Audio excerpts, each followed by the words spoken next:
Hey, everybody. It's good to see you. So Carson was supposed to be out here to open things up, and evidently he has forgotten or gotten lost somewhere. Listen. I'm going to do my Navy best. and teal won't work. Midnight Cerulean and Sapphire are the only colors we can have in the new building, because how will people be inspired to love and follow Jesus if we don't get this simple detail right? Did we start?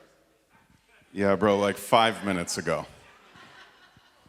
Hey, man, I know you haven't seen your family because you've been working hard on this. If you could just keep working hard on it a little longer, you'll maybe see him next week.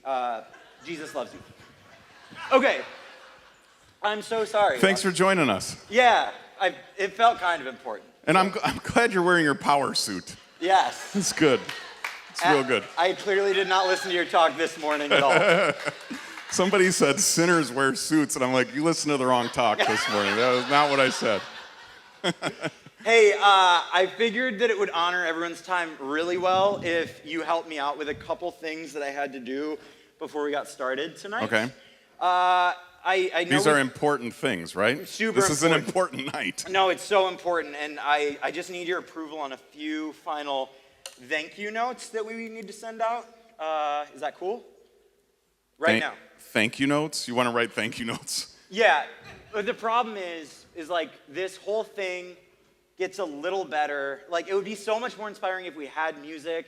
I don't know what exactly, maybe like some moody piano, like something introspective. Maybe. Oh, wow, I feel introspective already. It is. In the spotlight and all. It helps. I'm using giving envelopes for these, by the way. I hope that's cool. The pre-stamped ones? My gosh. Christmas offering was good this year, baby. Ready? Yeah, lay it on me. I'm ready. Thank you, Vision Night attendees. Both those of you that Josh invited 2 weeks ago, and those of you that Josh invited this morning. We are. We are crazy excited to have you.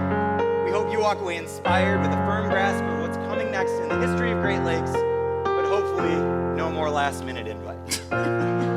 It's my promise. It's my solemn oath. No more of those. I think that was, pretty good. A little at my expense, but I'll let it go for right now. I think you got this. You have more to do. I see you have stacks. A few more. Okay, I'll let you do it. Is it okay if we do a few more? A few more thank you notes? All right, you got this. You got this. Thank you, parking team, for always being more excited to see me arrive at church. Thank you for being more excited to see me arrive at church than my own mother is to see me at holiday get-togethers.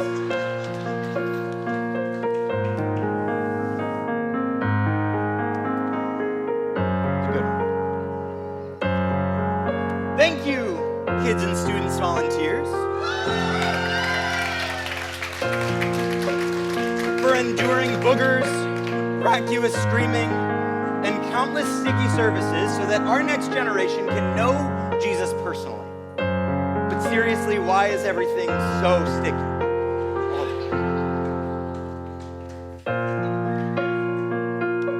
This is it. Okay. Thank you, attendee who shows up extremely late and gets mad that there is no seating left in the West Auditorium. I know it's all our fault, but I'm glad you had time to stop at Starbucks on the way.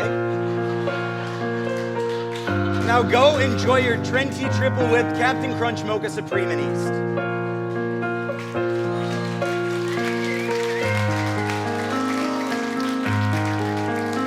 Last one. This is for our friends who get to kick it off tonight, our friends with the energy. Thank you, Great Lakes Band.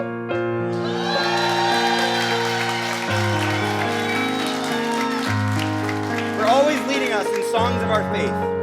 The harmonies are tight, the worship is sincere, and your cues are always exactly on time. Never early and never late. Always precise. calculated, meaningful. Your cue won't be late tonight.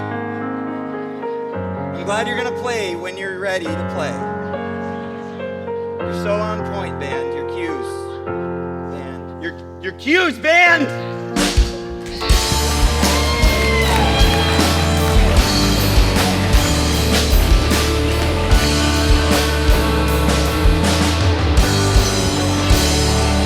That's still the wrong cue, man.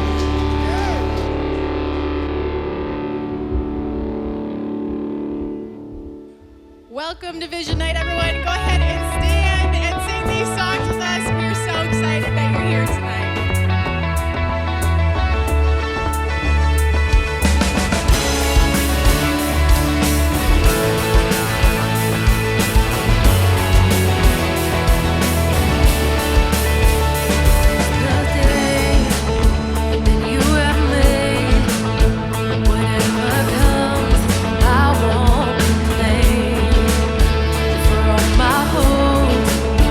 Is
If you see what I see, that the grave is empty, then you know what I know.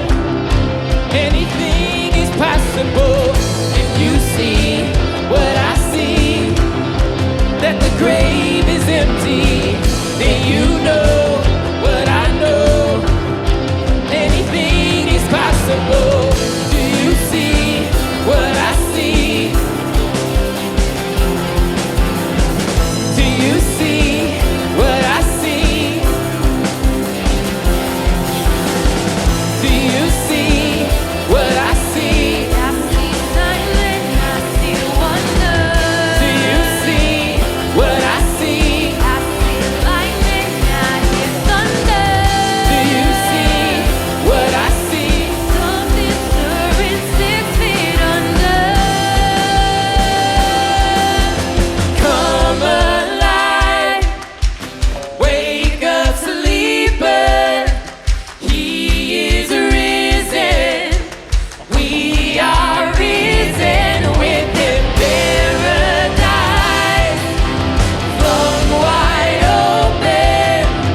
He is risen. We are risen with him. Amen.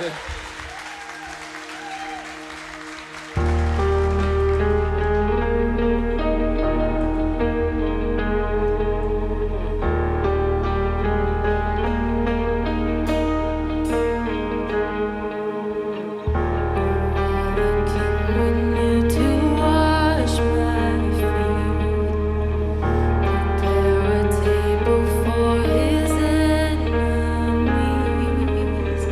Lay down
the beginning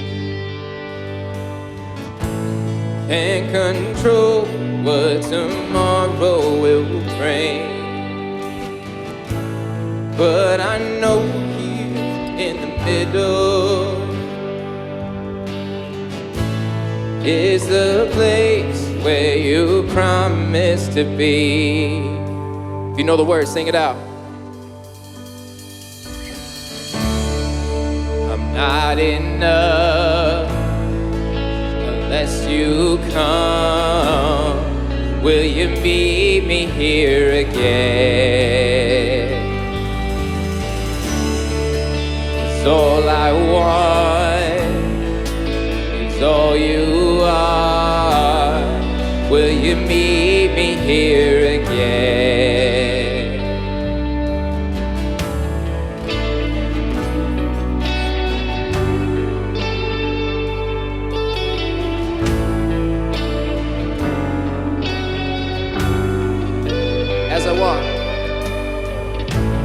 As I walk now through the valley, let your love rise above every fear. Like the sun shaping the shadow. In my weakness, your glory appears.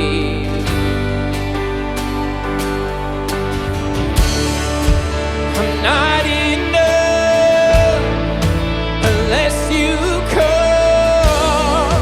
Will you meet me here again? 'Cause all I want is all you are. Will you meet me here again? I'm not enough unless you come. Will you meet me here again? 'Cause all I want is all you are. Will you meet me here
Amen, amen. Can we sing those praises to him one more time? All together?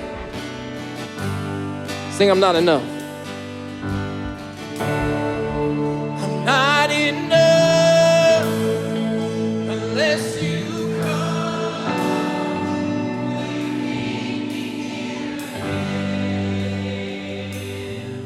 beautiful. Say, 'cause all I want is all you are. Will you meet me here again? Sing, I'm not enough. I'm not enough unless you come. Will you meet me here again? 'Cause all I want is all you are. Will you meet me here again?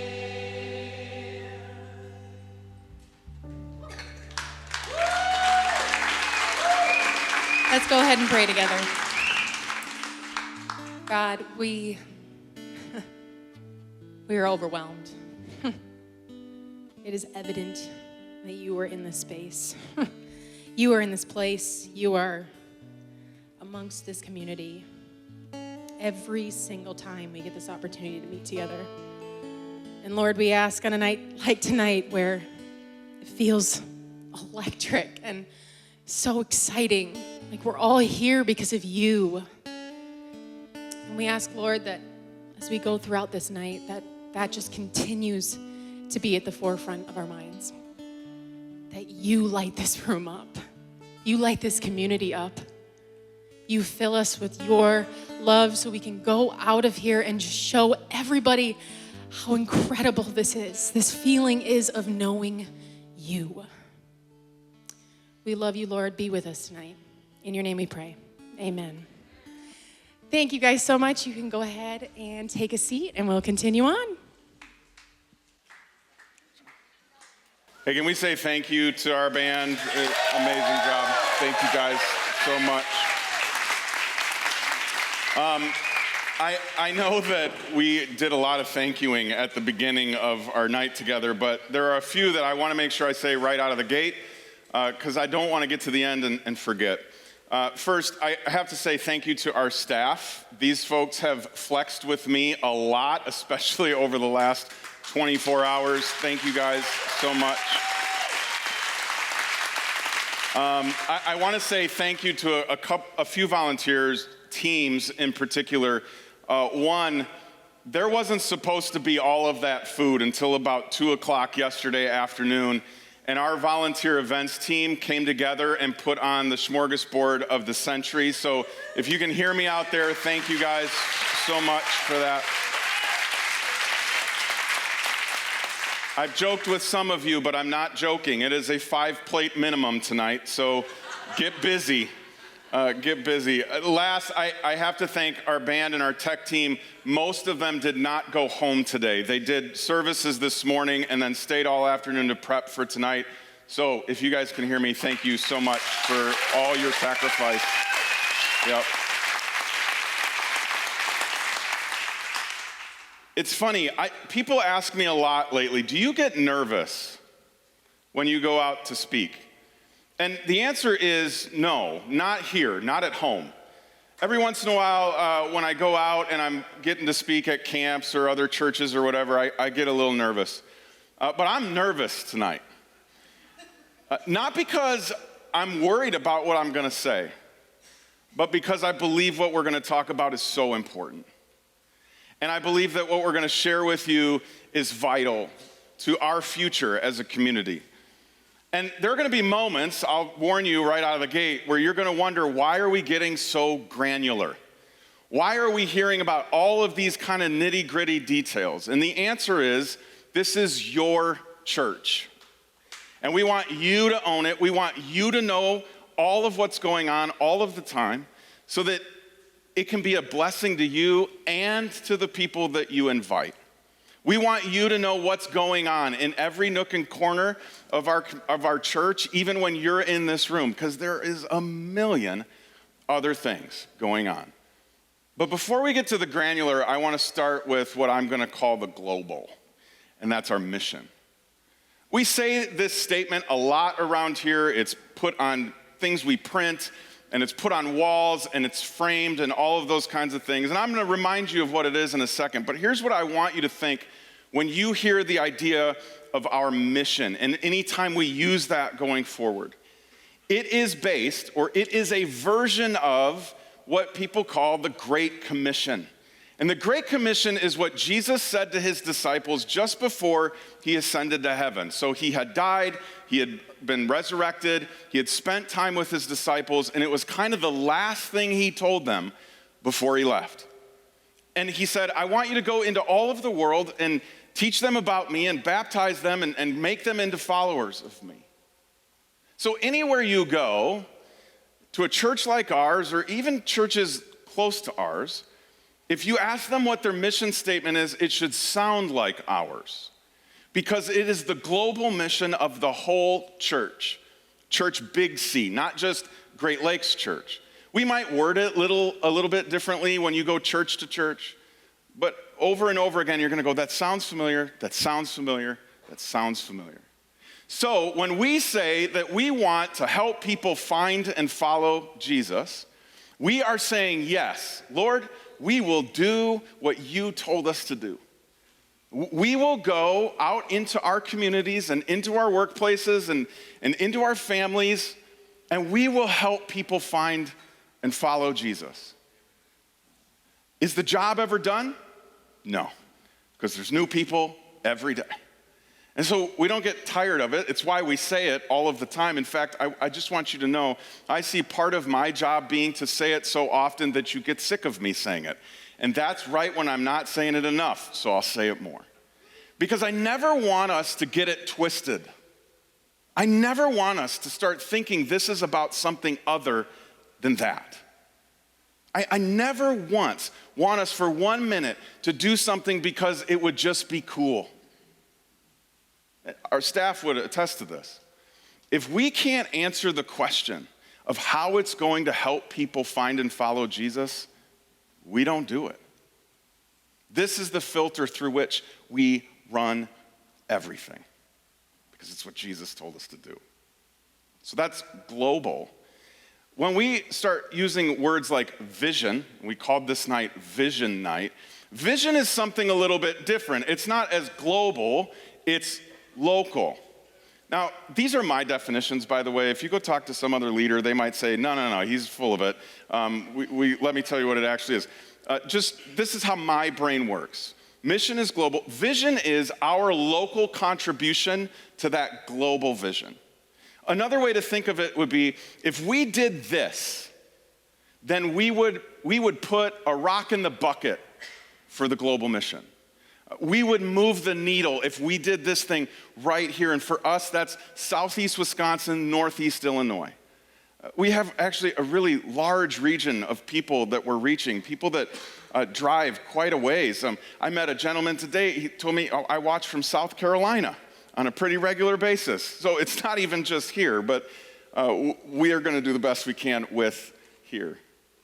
There's been vision statements around Great Lakes here and there, but I wanna introduce you to the one that we're gonna sit on for a while. And I believe it's just so true to who we are.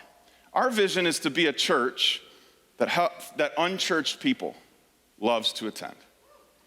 We want to be a place, like we talked a little bit about this morning.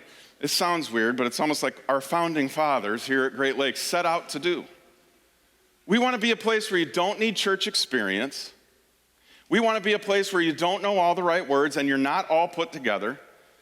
We want to be a place where you can go to your friends, and when they say, I don't like church, you say, you haven't met mine.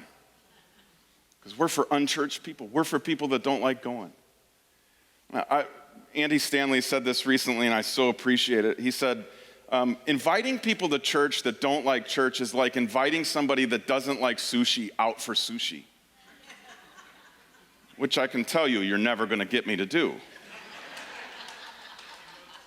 But it's so funny, like, people will say this all the time. Oh, I say I don't like fish, and they're like, oh, you just haven't had good fish. I've had an awful lot of fish to never have gotten lucky and landed on good fish. I want you to know that nobody around here thinks it's easy to invite somebody to church. It's not. It's not easy to talk about faith, especially in this dynamic, in this culture that we find ourselves living. It's difficult and it's tricky. But I want you to know that our team is always going to strive to make it easier for you to invite people here, and that you can sit next to them and know that at least Josh is going to get up there and try not to screw it up. And he's going to try to do it in such a way that they go, I don't know if I'm buying in, but that was helpful. That was helpful for my week. So, global mission, help people find and follow Jesus. Local contribution, be a church that unchurched people love to attend. And if we can create that environment, we believe that we will help people find and follow Jesus. And the good news is, it's working. We took a survey about 2 months ago, and we got all kinds of data that we're gonna drip out for you over the course of the next several months. But just to give you a little bit of taste of what we found and what I find so encouraging, a couple numbers, and if you're not a number person, this is a very short segment of my very long talk. 20% of Great Lakers have been coming to Great Lakes for 1 year or less. That's pretty incredible. Yeah. And I'm not always great with percentages, so I think about things like 2 out of 10 people. That's crazy to me. 20%, 1 year or less. 50% have been coming here 3 years or less. That's not very long ago. If you were to scroll back in your phone calendar, you'd realize that was like yesterday. There's a lot of people. I mean, you add that up, that's the majority of our church has not been coming here for very long. And for those of us that have been, and I say us, I'm not one of them, that have been around since the theater days, you're feeling it, yeah. You see what's so amazing? When we thought about this night, I'm like, the theater people will be there. They are diehards. If you don't know what theater people were talking about, Great Lakes had a very long stint of its life in the theater down the street, and they met, I think it was like 5 different theaters, and you think it's complicated with 2 auditoriums, that's a whole nother level. One of the questions we asked about was, has Great Lakes actually had any kind of spiritual impact on you? Or are you just coming for the free coffee? And the good news is 76% of people said it's had a huge spiritual impact on me. It's made a big difference. And then the stat that means the most to me, the thing that I think is so important, is 98% said, I would invite somebody to this church. That's pretty awesome. That's pretty awesome. And just so you know I stand up here a lot, and every week I'm like, invite a friend, we'll see you then, always telling you invite a friend. I never want to be an imposter up here and tell you to be doing things that I'm not doing. So I want and I'm not going to name them because they wouldn't ever come. But I have some guys that I am trying to get to come to church, and one of them has come, and he loves it and considers himself kind of part of the church, at least remotely. We'll reel him in and get him here in person. But this idea, I hope this always stays that kind of place where you would not hesitate to invite somebody. Now, all these numbers are really fun, and they're worth the clap for. But they create a problem. You feel that problem because there's no gap between you and the person you're sitting next to. Even over in the East, it might be a little tighter than usual, right? Because more and more people come, we invite, they come, we invite, they come, and then they stay. And we are getting a little tight on space. So rewind way back to the beginning of the summer of 2024. We started talking about a brand new idea in a brand new space. And tonight, I'm just going to refer to it as the North. Because I'm still learning my cardinal directions, and that's north. It just helps me. That's the new building that is currently under construction. And we talked about it not because we wanted to do it, not because we thought it would be fun to do it. I mean, we own property where we could go build a multi-million-dollar facility. But we wanted to take a responsible step to continue to make seats available for people that you were inviting. People that needed someone to pour into them spiritually. People that hadn't gone to church in a long time or had never gone to church.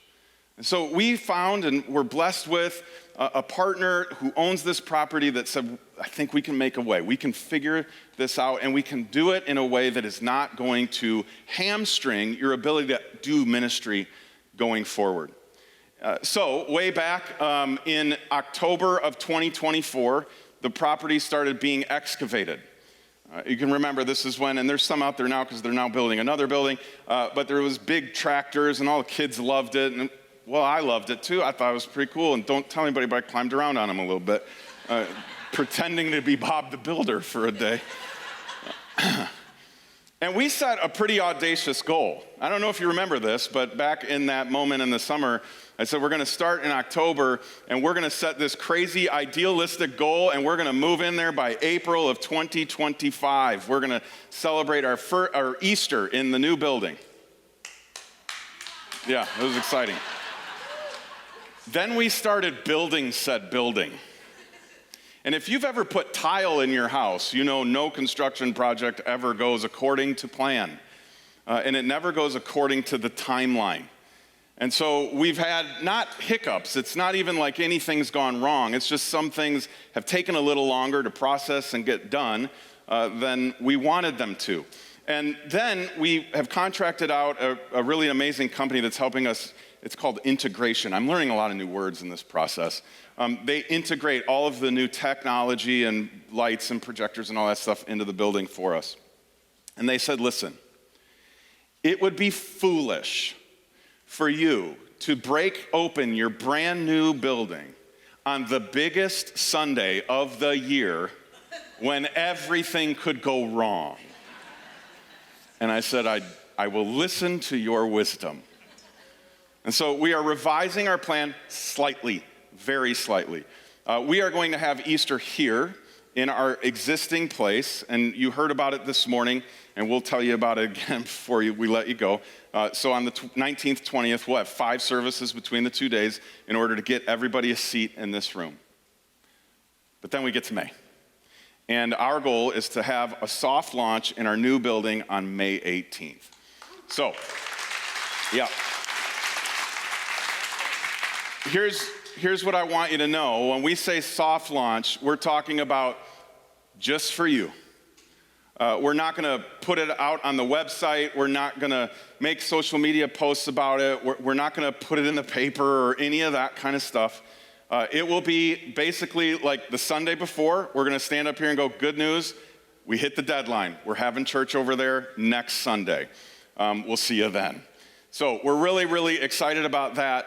And that won't be the end of the celebration or any of that, because we're going to just work out all the bugs and work out all the kinks over the course of the summertime. And then when we get to the fall, we will have a grand opening where we blow the roof off the place and invite our whole community to come out and see the new space, and we'll bring food trucks in, and we'll bring in music, and we'll do all kinds of things. And right now our staff is going, somebody pull him off the stage. He did not tell us about this.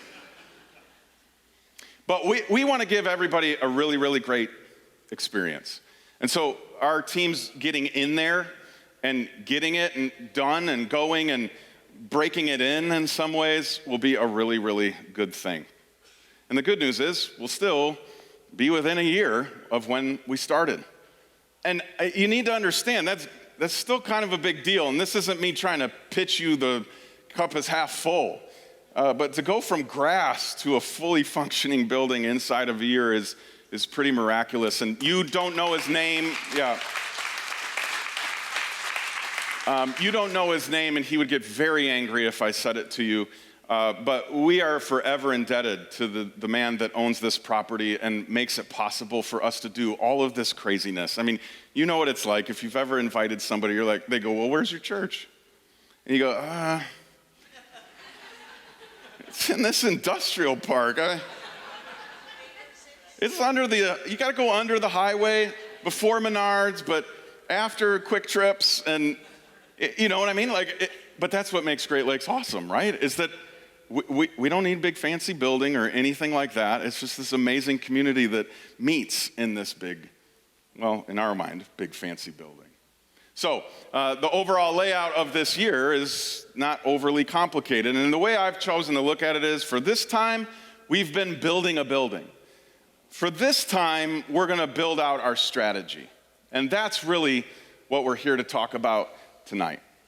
And before I get there, I just want to give you an update because so many of you were so gracious and have given extra for this project. So we are fortunate, again, I say this tongue-in-cheek, it's just kind of funny. Our forefathers were really, really great with budgeting and putting money away. And so we're able to use a lot of that to get this project done. But we came to you and we said, we want to kind of pad that a little bit. It's not cheap. I mean, we're getting this at a song compared to what a brand new building would be, but it's not inexpensive to do it the right way, to do it that would create a space where people can connect with each other and connect with God. And so we set this goal of $400,000, and we said, we're gonna ask you to pledge like next week. That was the one other time where we were like, we're not giving you a whole lot of notice. We just want you to do this thing because we're really excited about it. There are so many times when I look back, so I've been a part of Great Lakes now for about a year and a half, and there are so many times that I don't have enough fingers to count where you all have reminded me of what a community that is radically about their community looks like. Where you have risen above and beyond what anybody could have expected. I share this with you often, but I'm tied in with other pastors. We get together for coffee. We get on Zoom calls from all over the country, and we talk. And when I lay out for them all that we've done in 18 months, they go, I got to come visit your church because they're incredible. The founding pastor left, and they didn't. You closed the campus and broke a lot of people's hearts, and they make the drive down south? And you're raising Christmas money all the time, and you're putting together new buildings, and you're doing all that, and we all settle at one point. That's just Jesus, baby. That's what it is. So, we asked for $400,000. You all said, well, we promise we'll give $415,000. And we thought, that is absolutely amazing. And it is. But what floored me even more was how quickly those dollars started being actually given. If you've ever been a part of a giving campaign before, I've been a part of a few, people make big promises that their pocketbook can't keep up with. But we're standing not even a full year from the initial ask. We are standing roughly 2 months from opening the project that we set out to fund. And there is already $348,000 that's been actually given for this project. That is amazing. That is amazing. Which means if you do real simple math, up against the pledge, there's only $67,000. Now, for me, that's a lot of money. For us, it's like, well, we promised we're going to do the $415,000. And I'm just bringing this up to give you an update because it's good to know kind of where we're at. And for some of you, it might be the moment where you go, I'm going to give to that. And maybe after tonight, it's the moment where you go, they aren't just trying to have a good time. They're thinking through a whole lot of stuff. Now, I am so excited about the new space. It is going to be awesome. But I want to tell you what I'm even more excited about. I'm most excited that we all, in 2 months, are going to move up out of here. And we are going to open up all of this space for the next generation.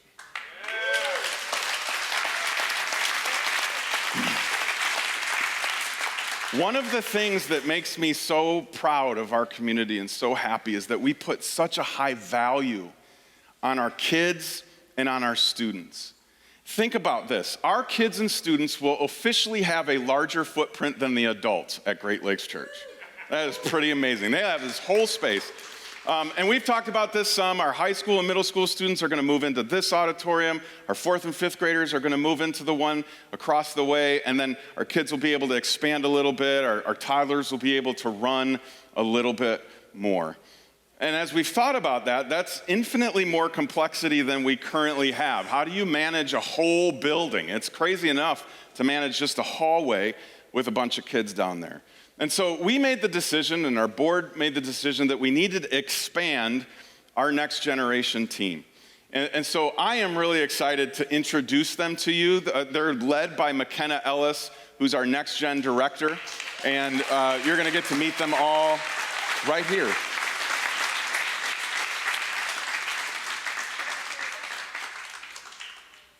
I forgot everybody needed to hear me. Well, it's always hidden in the corner there. Yeah. McKenna, why don't you just take a couple minutes and share your heart about Next Generation and kids and students and why we're so excited about this. Awesome. Well, hi, everybody. My name is McKenna. I know there's lots of familiar faces in this room, but I'm so glad to meet some of you here tonight. I have been working with kids for quite some time now. I started off as a school teacher in KUSD, and then God called me over here, and I've loved it ever since. And I basically oversee, as a Next Gen director, birth through 12th grade. And it's so much fun because we just continue to use the same curriculum all throughout their time here as they grow up from preschool all the way up to 12th grade. And so they get to have these truths instilled, and they get to build upon the same stories and the same core principles and ideas that they will take with them all the way till the end of high school. So yeah, it's you know what I love about that? What? And your philosophy is from the moment a kid's born, and they maybe come to a family dedication, you and your team are already thinking about their high school graduation. Absolutely. And I think that is so, so important. Yeah. And it's worth mentioning as well that there are so many incredible people in this room that are our consistent volunteers that our kids just get to grow up with. And I know there's so many of you sitting in this room that have watched so many grow up from that kindergarten to 12th grade. So you guys know just how special that is. And we're honored that we get to just be a small part of that. But yeah. You don't do it alone. I do not do it alone, thank goodness. So I will kick it off, and I get to introduce Sam, which we are super excited about. Yes, hello everyone. So a lot of you guys probably recognize me from maybe leading worship up here, and some of you guys are like, wait, weren't you in charge of students like 2 years ago or something? Yes. I was here a while ago, and it was an incredible experience, and I've had kind of a crazy year and a half. I had some stuff to figure out, but I am so glad to be back here. Nothing gets me more excited than seeing middle schoolers and high schoolers fall in love with Jesus and want to start sharing Jesus with their friends. I didn't grow up, come on, Jesus, let's go. I didn't grow up in church. I got invited to church when I was a freshman in high school, and the people at my youth group that just loved me for no reason. I walked in the door, and they were excited that I was there. When that happened, man, I knew I wanted to be the person that got to do that for middle schoolers and high schoolers. So I am so excited to be back and ready to really take over and help just develop this youth ministry into something incredible. So that's me. Can I share a fun story? Sure. Real quick. So I hope you don't mind me saying this. Sam and his amazing wife, Robin, is she here tonight? Yeah, Robin! Where's Robin? Let's go! She's the best! I hope it's okay for me to say this. They were gonna move. We were. And I was super heartbroken about that because I love these guys so much. And I remember there was one day we were hanging out and Sam said, hey, turns out we're not gonna move. And I was like, Lord, I need you to get to work. And fast forward a couple months later, and we're here, and we're so excited that you're back, Sam. Exciting. Emma. And now I'm going to pass it off to Emma. Hello, everybody. My name is Emma, and I work here as our preschool director. I started this past June. It's really flown by. But I think one of my favorite parts of working with our little ones is just the constant reminder of what it looks like truly to have a childlike faith. As we go through our 3 truths that we go through every Sunday in our preschool rooms, God made me, God loves me, and Jesus wants to be my friend forever. So good. McKenna, there's one more face There up on the is. screens, and Yes. people are probably wondering, why is he up there and not up here? Yeah, he works a plethora of jobs, but he is somebody that has become so special to many of us here at Great Lakes over the course of this last year. If you know him, you automatically love him, and I'm so happy to introduce him as our new elementary coordinator, Jay. And he's unfortunately out of town due to his plethora of jobs, but he actually has a really cool video to show you guys to introduce himself. Yeah. So here we go. Hey, what's up, Great Lakes Church? I am Jay, and I would like to introduce you to your church elders. This is my daughter, Raya, and this is my wife, Kelly, and we are the elder family. Okay, good. Hey guys, now that you have had a chance to meet my family, Josh forced me to say some things about myself to you, so here we go. We moved here from Los Angeles, California, back in April of 2022. Came out here to Kenosha, got asked for an entire year why we would do such a thing, and I honestly feel like we are finding that our answer is in where God's taking us right now, getting us involved in church. My wife's plugged into a wonderful small group that is made up of women from different churches. I've got a men's group. I got to be a part of Starting Point, and now I am the new elementary coordinator for Great Lakes Church. So I think that is becoming our answer as to why, because there really was no reason. We just knew we wanted out of California and ended up here. I'm super grateful to be on the team and be a part of the elementary program, because kids are so black and white and so logical that to be able to share some of the message of the Bible with them and to watch it click, or to get a question that's so poignant and point blank, it's the most rewarding feeling. And I've had the privilege of falling in love with so many of your kids to the point where they've brought friends and they come running over to me in the hallway and they're like, "This is Jay," which is the coolest feeling. I know it's not about me. It's just cool that God lets me experience that by doing his work, which is great. I love Great Lakes Church because it can make anyone comfortable with learning about the Bible. It's probably the most comfortable place I've ever been to introduce someone to Jesus. And that is, to me, what makes Great Lakes truly, truly special. So that is a little bit about me.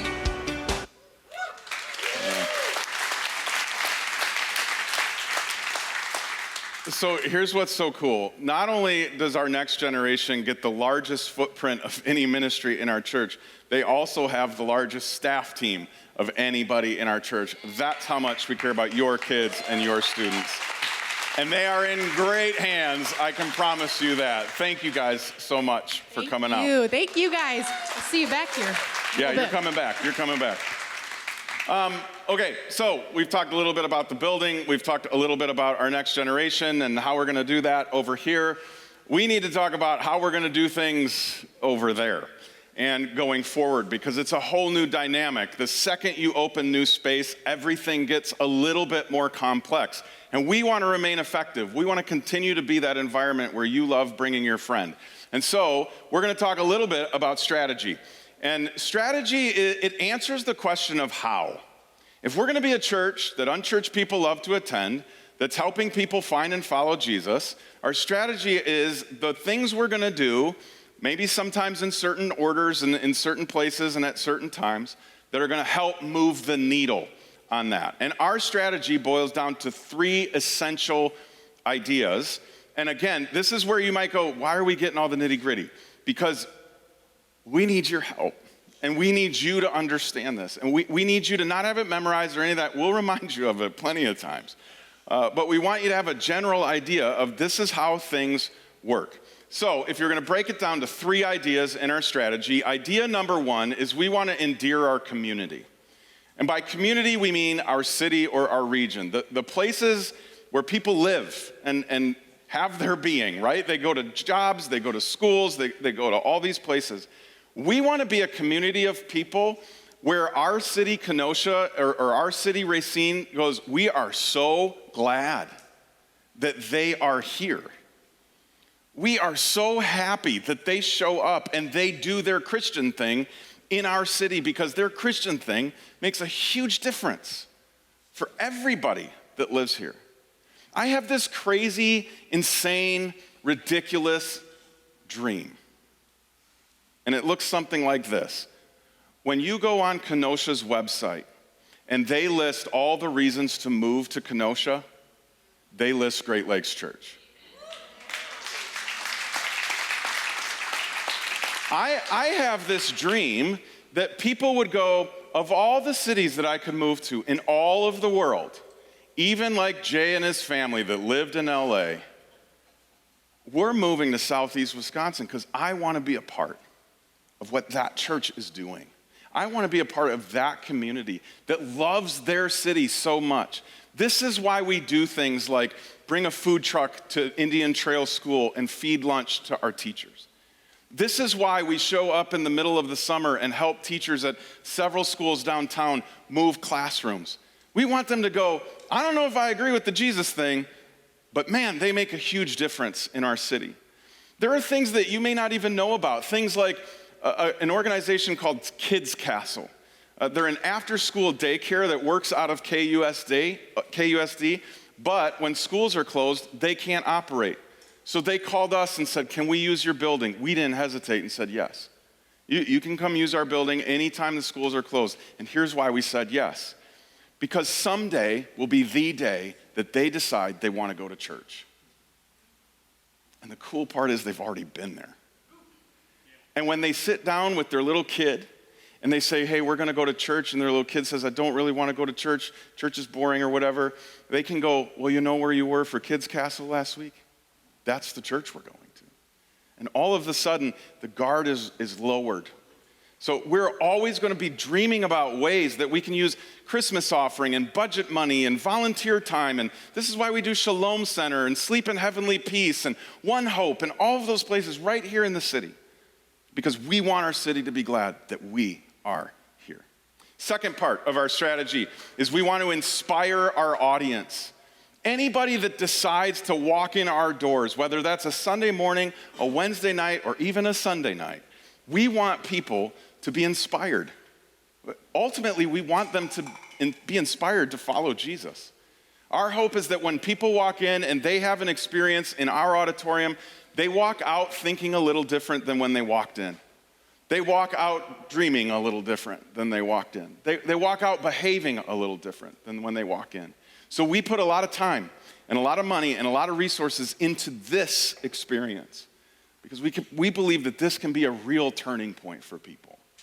So we're always going to work hard to sometimes touch the emotions of the people that walk in here because for me, this is an emotional thing. And we always want to make sure that we're tapping into people's hearts and connecting theirs with God's and getting them again to think just a little bit differently. The third part of our strategy is to engage our core. And if you've ever wondered who the core of Great Lakes is, it's you. It's you. It's the people that say, I go to that church often.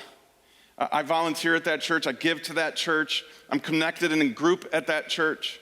I invite people to come to that church. That's our core. We're such a unique church in that we don't have membership. We do have something else, and I'll tell you about that in a minute. But here's the thing about strategy that is so difficult. You can have one, but if you don't know how you're going to implement that strategy, it will remain a good drawing on a chalkboard for a long time. Coaches have fallen victim to this over and over and over again. If you are a football fan, you maybe hired a new coach, and that coach stood at a podium and they said, we're going to play smash mouth football. And then everybody said, that sounds like a great strategy. How do you play smash mouth football? Right? So you might be going, okay, sounds good. But how do we actually endear people? How do we actually inspire people? And how do we actually get them to engage? Well, that's the next part of our little journey together. If you were wondering when we're going to get granular, here we go. We're going to talk about our strategic model. Not just how it works, but how it all works together. Because that is really, really important. Now, if you've ever been to one of our after parties after third service at any point, you've heard some of this. And for those of you that have been around Great Lakes a long time and you've just never sat in a room where I've talked about strategy and things like this is going to be new, but I also think it's going to be really helpful. Our strategy is designed like your home. That's how we think about it. And in your home, are three primary environments. One is what we're going to call your foyer. This is the front door. Most of us have a living room, and that is different than the front door. And then we also have a kitchen, which is different than the living room, and it's also different from the front door. So think about this. You have designed your front door in a very particular way, with a very particular audience in mind. Most of our front doors are designed for people who have never been to our home before. We're Midwesterners. If we know you and your family, where do we go in the house? The back door or the garage, right? Nobody comes in through the front door unless you are a guest. If you're coming over for the first time, and here's the good news, we thought about you. So we maybe put a little bench here for you to sit on to take your shoes off or put them on. We've got a tray for you to put your shoes on. We've got a coat rack right here. Here's a nice picture of our family. And above it, it probably says something like, bless our home, because we want you to know this is a godly place here, right? It's a godly place, and we got cute kids and stuff like that here, right? You're sending a message from the very first step in through the front door. But you don't ever, at least I hope, leave people at the front door. Can you imagine that? Please come over to my home. We would love to hang out with you tonight. Welcome to our home. Have a good evening. And then you go do your stuff and leave them there. No, you always invite them. Why don't you come on in and have a seat? That's the living room. And you design your living room with that in mind. Most of us have our couches arranged in such a way where people can talk. You add chairs. I know some of it includes the TV, so we can all see the TV. But most of us go, we're going to have conversations in this room. We're going to get to know each other a little bit more. The kitchen is reserved for a very different level of relationship because it gets messy in the kitchen. I hope you don't have carpet in your kitchen. Think about this. When you spill stuff in your kitchen, you don't stress out because you know it was designed for you to spill stuff and then have it be easy to clean it up. And if you grew up like me, here's who got to go in the kitchen: family. My grandmother did not let anybody in that room except family. And sometimes when we needed to have a family meeting, we would meet in the kitchen. It's a very different environment than the living room, and it's a very different environment than the foyer or the front door. So I want to walk you through a little bit of how we think, but I need to also introduce you to a brand new room. So if you've been to our after parties, you've not heard about this fourth environment, but it's not in the room, and it's not the bathroom. That was a really good guess. We'll leave the bathroom up to you. You can make that what you want it to be. We call it the neighborhood. And the neighborhood and foyer and living room and kitchen are arranged in a circle because you're going to find that this is a very cyclical model. You are going to maybe find yourself in one location on it and end up in another location on it and then end up back at another, and you'll keep kind of going around, and that'll become clear as we go on. But let's start with the foyer again. You design and we design our foyer environments with the guest in mind. We think about what would it be like for somebody that's never been here before to come here for the very first time. We have a ton of foyer environments, but our primary is Sunday morning. Most people go to a church for the first time ever on a Sunday morning. So that's how we think of it. The reason we have an amazing parking team is because we know we have guests coming. The reason we have amazing guest experience volunteers positioned all over the building. I mean, you can't go 5 feet around here without getting greeted by one of our guest experience volunteers, because we know what it's like to walk into a place for the first time and not know where anything is, not know what the rules are, and not know what the expectations are, and all of that kind of stuff. So we are very, very intentional about our foyer environments. Our living rooms are always designed to develop friendships. And with each of these, you're going to hear me say, we have a lot of environments that fit that criteria that we would call living room, but our primary one is our volunteer teams. We want people to not stay a guest for very long, to start to engage and build friendships. And we have found that volunteering is the best way to make friends at church because you're doing something together. And some of you are living proof of this. You didn't know anybody at Great Lakes until you started volunteering, and now some of your good friends Some of you are sitting next to them because you started volunteering together. So we want everybody to join a team. The third environment, the kitchen, designed to build deeper relationships or to become family. We want people to move from I'm here for the first time to I'm family at this church. No matter what size it is, I feel like I have a sense of family. This fourth environment, the neighborhood, is designed to change the way people view church. And some of it is going to be off our campus and out in the city and doing things for our schools and our businesses and things like that. Some of it will be here, where we'll invite people here, like Kids Castle, to change the way they think about church. What I want to do for the next little bit, though, is tell you about something we've learned over the last year and a half. It's this, that these are very big leaps, right? It's a big leap to go from I'm a first-time guest to I'll be on a team. Like, nobody wants to do that. I think of it like this. If we all stood up and I had somebody stand on the end of this row, and I said, okay, your challenge is to jump from that chair all the way to this chair. I don't think anybody in here would even attempt to make a 15-foot jump. That is pretty stinking far. But if I said, I just need you to jump to the next chair, and the next chair, and then the next chair, and then the next chair, and before you know it, you've made it all the way to the end. So what we've been doing is designing what we call pathways between the rooms. These are the hallways that people take to get from one environment to the other. And I'm really excited to introduce these to you, but I want to tell you what we're trying to accomplish with each of them.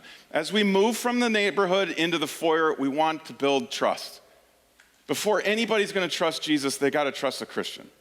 They got to trust the church. So we're going to work really hard to do that. From the foyer to the living room, we're being a guide. We're showing you around our house.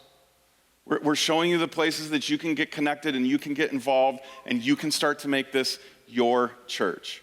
From the living room to the kitchen, we're cultivating community. We want people to have friendships. We want them to have a sense of family. We want them doing life together. And then as we move people back out into the neighborhood, we're going to develop depth, but we're always equipping people to go back to the neighborhood, not stay here. We want you to always go be back in the neighborhood.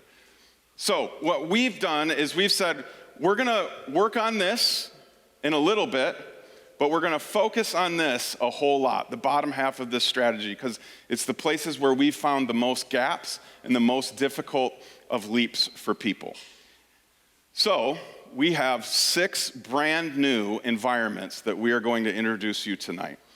A whole lot is going to happen in a very little amount of time, but we believe it's going to make a huge difference in helping people get connected here at Great Lakes. So we've got a few things that go from the foyer to the living room, and we have a few more things that go from the living room to the kitchen. And here's what we're thinking. This pathway we call connections. We just want people to get connected. So to tell you about each of these, I'd like to invite out our connections director, Crystal Hamilton.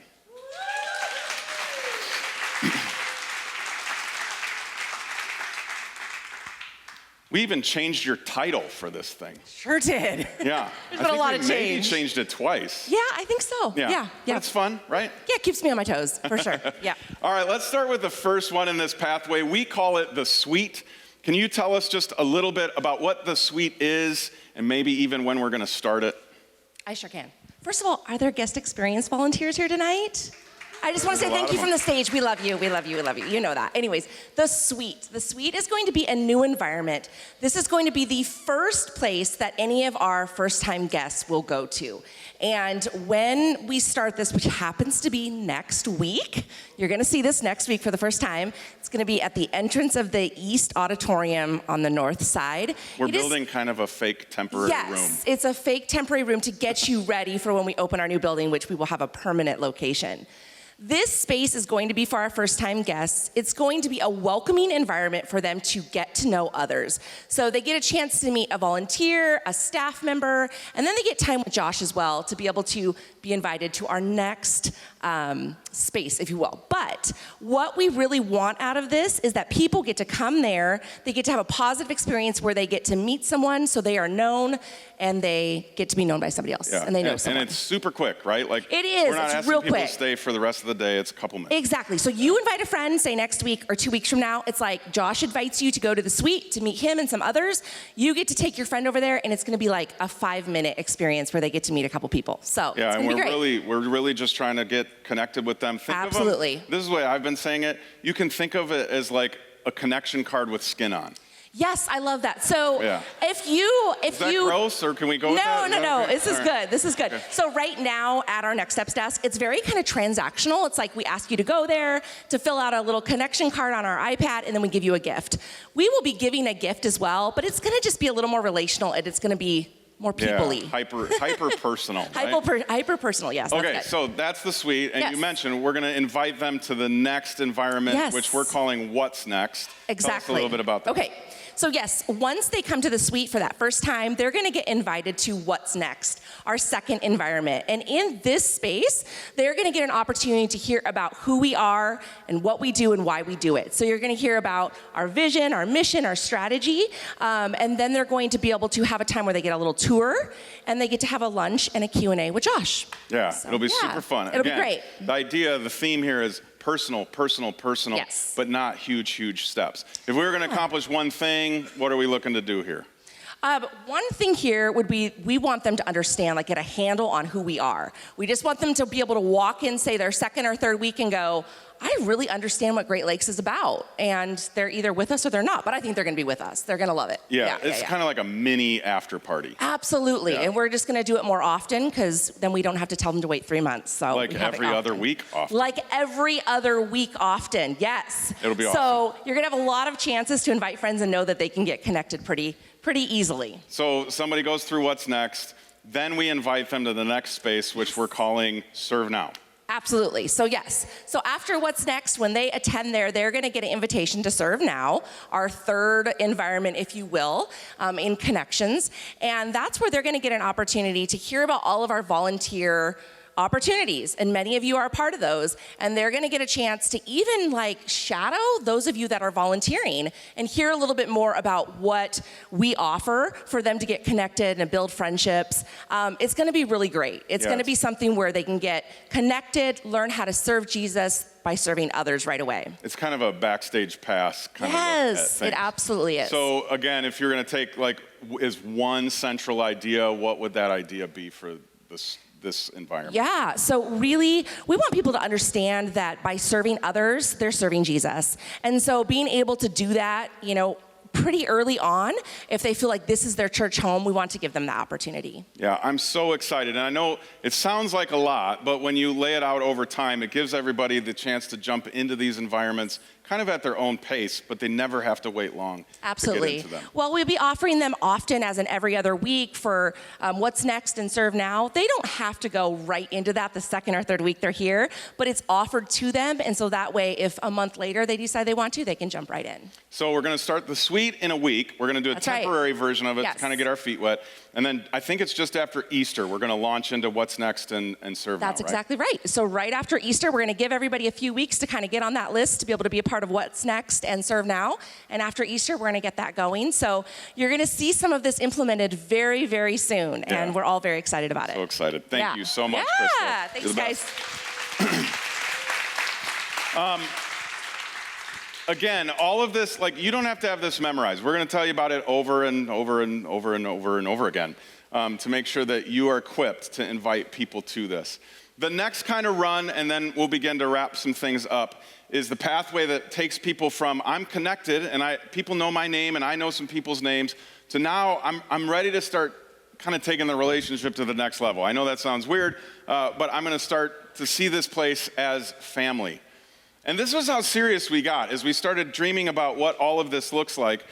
We have had an amazing volunteer in place for the last year, Michelle Batts, who has been helping us coordinate groups. She is amazing. We realized it was way too much to ask a volunteer to do. Michelle's been retired for a while with Dale, and I don't think they want to go back to full-time work. We also recognized that there was a need we had on our staff in our church, and that was for care. When someone's going through a difficult circumstance, like they've lost someone or they're facing an illness or something that could kind of just derail life, Michelle is one of the kindest, most gentle people that unfortunately has had some experience in that realm.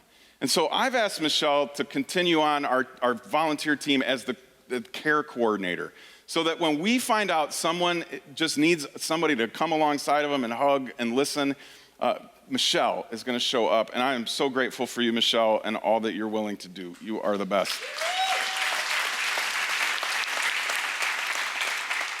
The good news is we didn't have to go searching very far for a full-time groups director. We believe that they were already on our staff. You know them well. In fact, they came very dressed up for this event tonight. I sat down with Carson not long ago and I said, man, you got pastor in your bones. You're more than a welcome guy, and you're more than a creative dude that can make great videos and fun social media posts. I believe that you were made to be in relationship with people and helping them.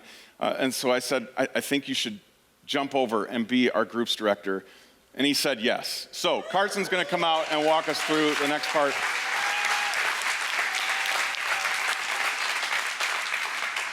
Hey. You had a costume change. I didn't get a costume change. You'll notice that I left my sneakers at home, so it looks like I'm going to do a tap routine. You got the fancy shoes. Which is pretty awesome. It's pretty awesome. How's everybody doing? Like, I know it's a lot of stuff. Are we good? Are we hanging on? Yeah. Can I get, okay, yeah. Bring it, right? We're gonna pick up the there pace. it is. We're gonna pick up the pace. No, I know you're crushing it. It's just like, it's a ton and it's so exciting. It's a fire hydrant and you're trying to get a sip of water. Yeah, I know. yes. I know. I'm parched. Let's jump right into this then and talk about what everybody's looking at. And let's start with breakouts. When we say we've got breakout groups, what do we mean by that? Well, the good news is we've been doing these a while already, so these are going to feel familiar to you. Starting Point, Financial Peace University, these are kind of places where anybody can jump into a group and just get some really practical help. Starting Point's a place where we can ask hard questions about faith and begin on that journey. And this breakout opportunity can kind of be retooled and expanded in the future too. So say someone finishes Starting Point and they say, man, I think I'm all in on the Jesus thing. We can add another group in called Taking the Leap, where they can start to actually explore a personal relationship with God. Yeah, it'll be so good. If you're going to say this is our win for this environment, what does that sound like? I think it's that anybody at any stage can get plugged in, ask questions, like have people that they're kind of starting to experience that community with. Yeah. I know it's said a little differently on the slide, but that's how I've been thinking about it personally. For sure. So breakouts is kind of the first jump, easy for people to get into. And then we are starting a whole brand new thing called short-term groups. What in the world are we talking Hold on, I just felt the room get super tense because groups are something we love here. Yeah. And everyone's like, you're gonna ruin groups. And we are. No, we're not. We're not. I promise we're not. If you have a group you love that you're connected with, we don't want to touch that. We're just kind of thinking about people who have been here and maybe are getting connected for the first time. We want to make it easy. Those lily pads, right? So short-term groups are going to happen almost all the time. I mean, pretty much throughout the whole year, every other month, you can kind of think that there will be a short-term group kicking off. And the way this is going to work is that on Wednesday nights, as of now anyway, they'll be meeting over in the East Auditorium, and we're going to set up a bunch of circular tables. And if you know me, I love circular tables because everyone is always engaged in the conversation. You're not at the end saying, what'd you say at the other end? And so what we want to do is we want to kind of at the start, assign people by phase of life to a group that they can just come and discuss that week's talk with.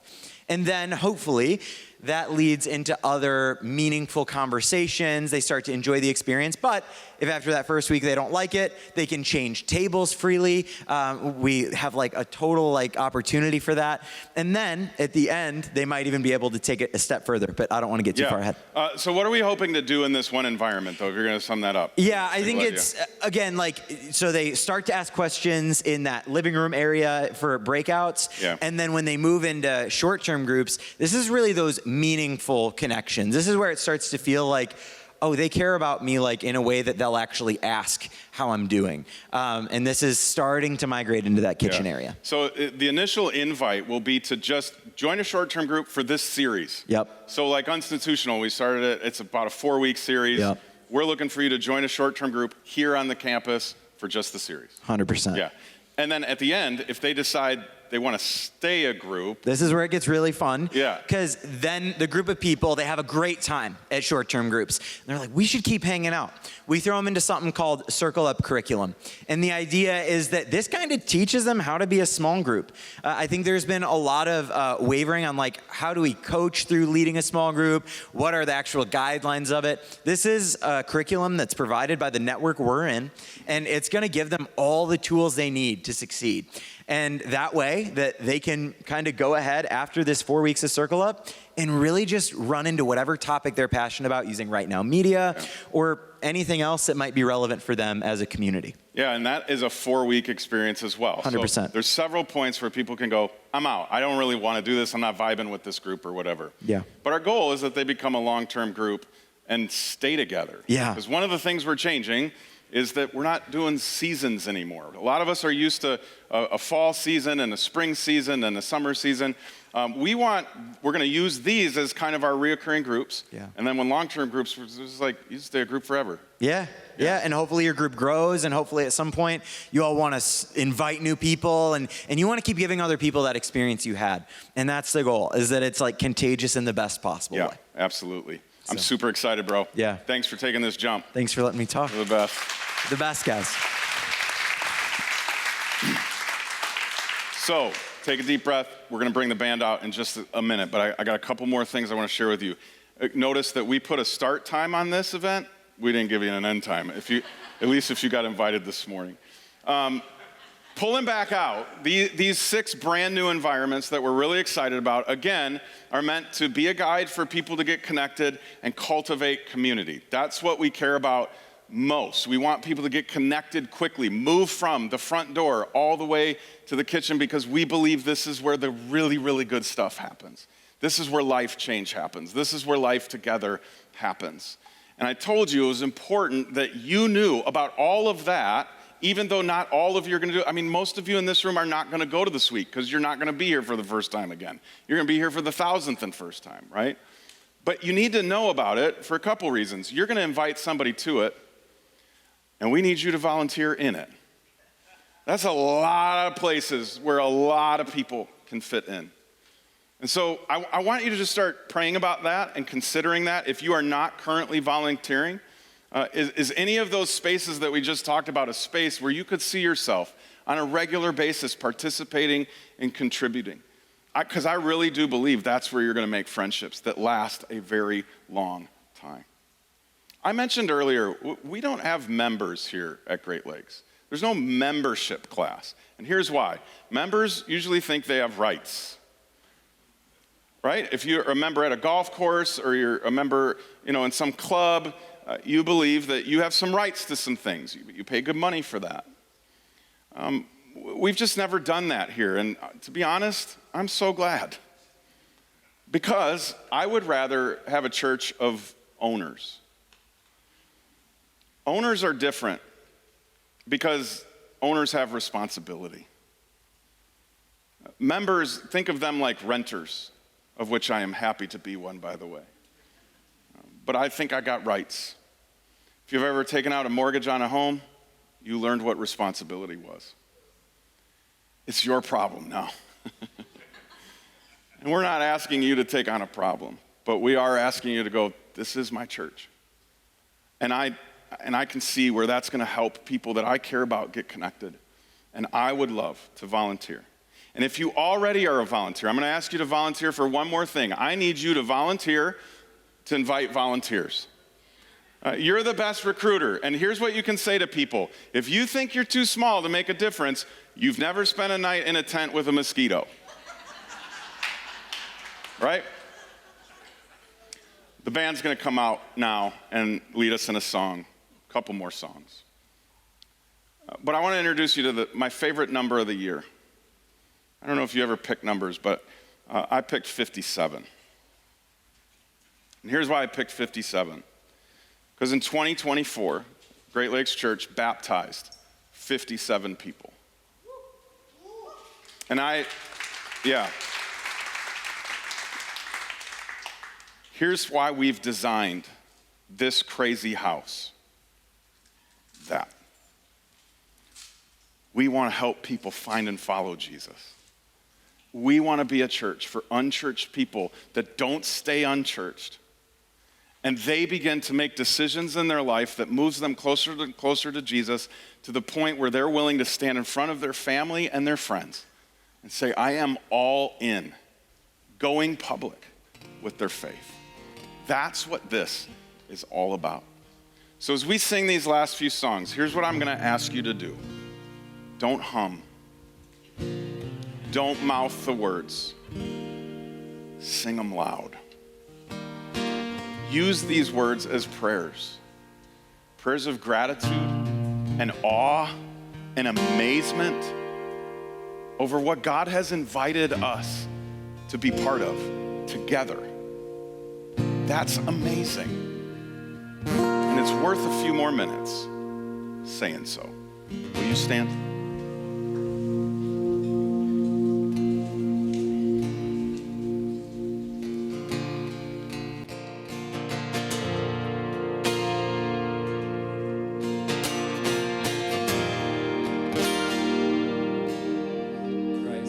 My firm foundation,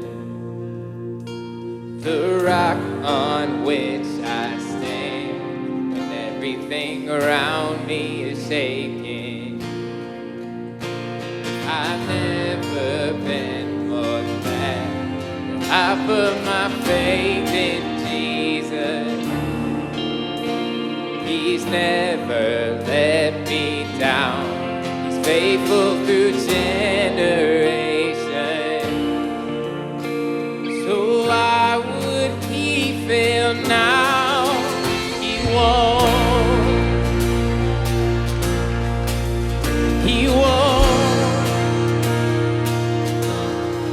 I've still got joy in chaos. I've got peace that makes no sense. So I won't be going under. I'm not held by my own strength, 'cause I built my life on Jesus, and he's never let me down. He's faithful in every season. So why would he fail now?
Does anybody out here have a testimony?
No, he won't.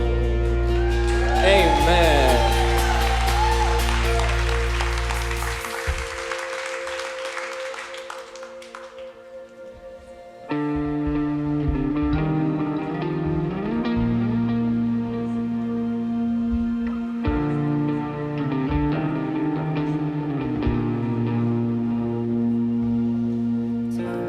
What surrender really looks like. Show me what it means to trust your heart.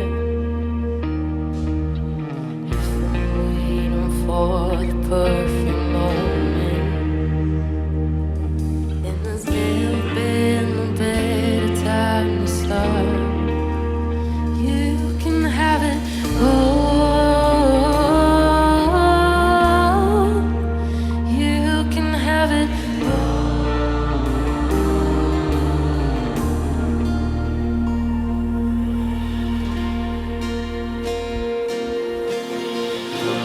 back from you is so ironic. So you know, and out of 10. This was always my indecision. So I do it myself over again. Yeah, and I'll do it every chance that I get. You can have it all. You can have it all. Lord, you can have it all. You can have it all.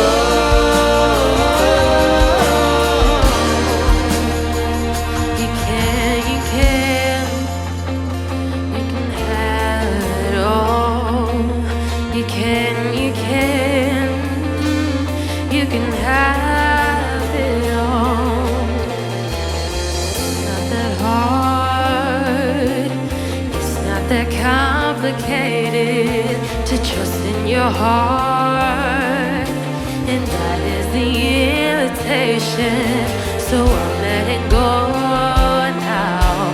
I know that I won't regret it. I'm laying it down. So on the altar waiting.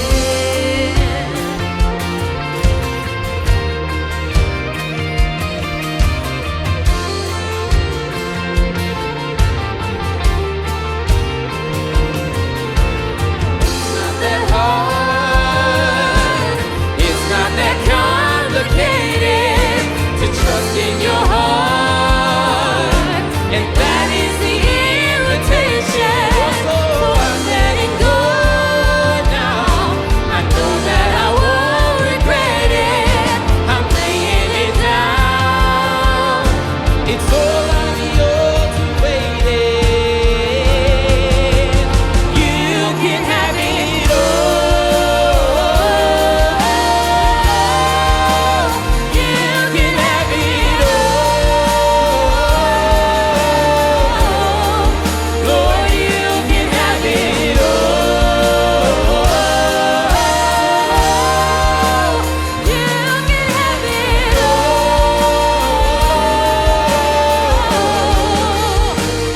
You can have it all. You can have it all.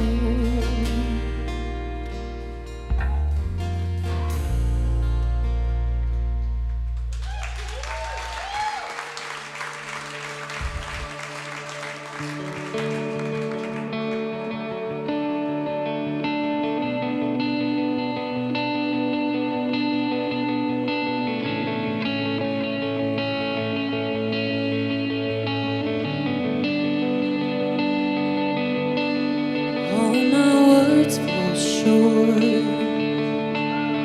I've got nothing new. How could I express all my gratitude? I could sing these songs as I often do. Every song was still, and you never do. So I throw up my hands.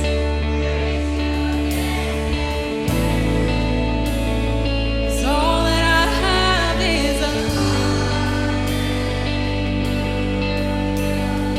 hallelujah.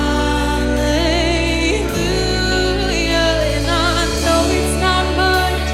I am nothing else fit for a king, except for a heart singing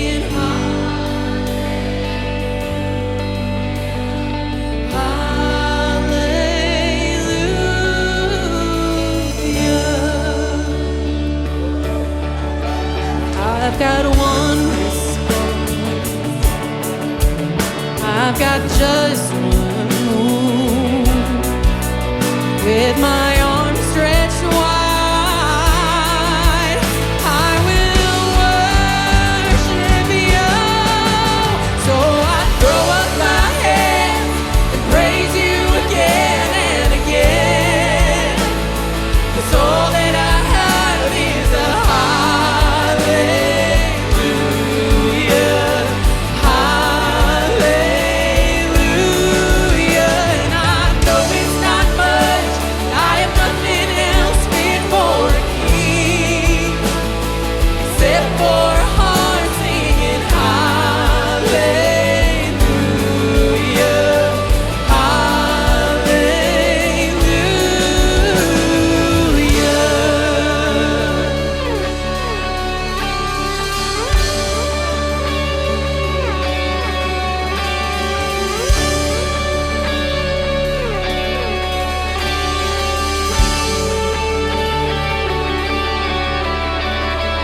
Come on, my soul. Oh, don't you get shy on me. Lift up your song. 'Cause you've got a lion inside of those lungs. Get up and praise the Lord. Oh, come on, my soul. Oh, don't you get shy on me. Lift up your song. 'Cause you've got a lion inside of those lungs. Get up and praise the Lord. Oh, come on, my soul. Come on, my soul. Don't you get shy on me. Lift up your song. 'Cause you've got a lion inside of those lungs. Get up and praise the Lord. Oh, come on, my soul.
We were waiting without hope, without light, till from heaven you came running. There was mercy in your eyes to fulfill the law and prophet. To a virgin came the word from a throne of endless glory to a cradle in the dirt.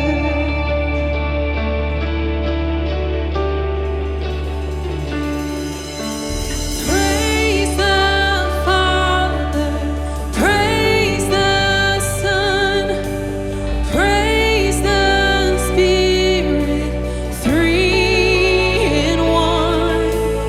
God of glory, majesty, praise forever to the King of Kings.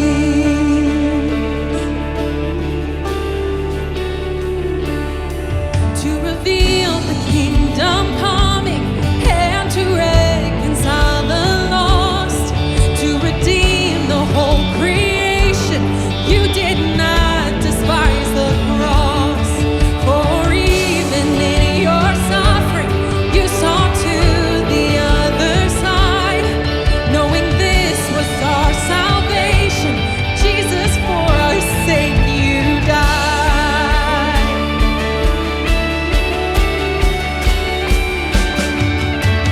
Praise the Father, praise the Son, praise the Spirit, three in one. God of glory, majesty,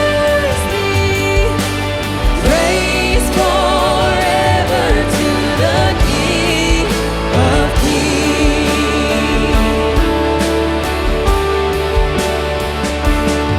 In the morning that you rose, all of heaven held its breath, till that stone was moved for good, for the Lamb had conquered death.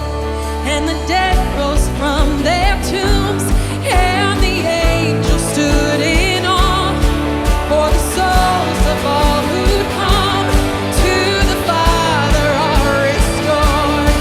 And the church of Christ was born, then the Spirit lit the flame.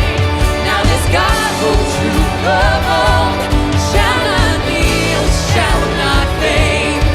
By His blood and in His name, in His freedom I am free. For the love of Jesus Christ, who has resurrected me.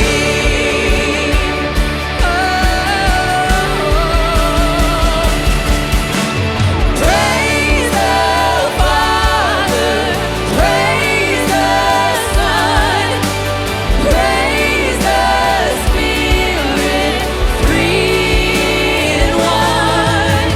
God of glory, majesty,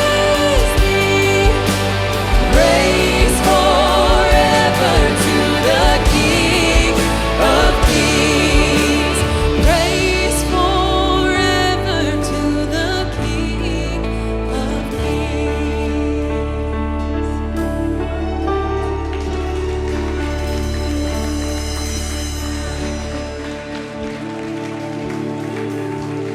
Hey, this wasn't in my script, but it would be so missed if I didn't pray. I am so like stunned sometimes because, and I try to use language like this sparingly, like sometimes you can feel God here. I don't need to say more, like we know it. And our prayer, just so you know, as a staff, as team leads, like we have prayed that this is the night that we look back on and we go, everything changed starting that night. And it feels true, and now it's on us to bring it forward into the world, these people that we love, these ones that are lost and looking for hope. And so together, would you pray with me? Jesus, don't let this be a good feeling. Don't let this be a summer camp high that we forget about. We know that there are souls lost and so without hope. And you care about them so much. And God, I think about in 1 John when you tell us that the closest picture we get to you on this side of heaven is when we love with our whole heart and when we give our lives away. And I pray tonight that you would walk out changed, really giving it away, inviting people who are unchurched to come see that it can be different and it can be beautiful and it can be real and raw, and that you can walk through life with us. That you don't stand on some pedestal. That you want to carry us. I pray that for my friends in the room who are ready to take the mission personal. And above all of it, God, we will commit to working like it depends on us, but we commit to pray like it depends on you, because it does. But make us receptive. Thank you for this night and this time.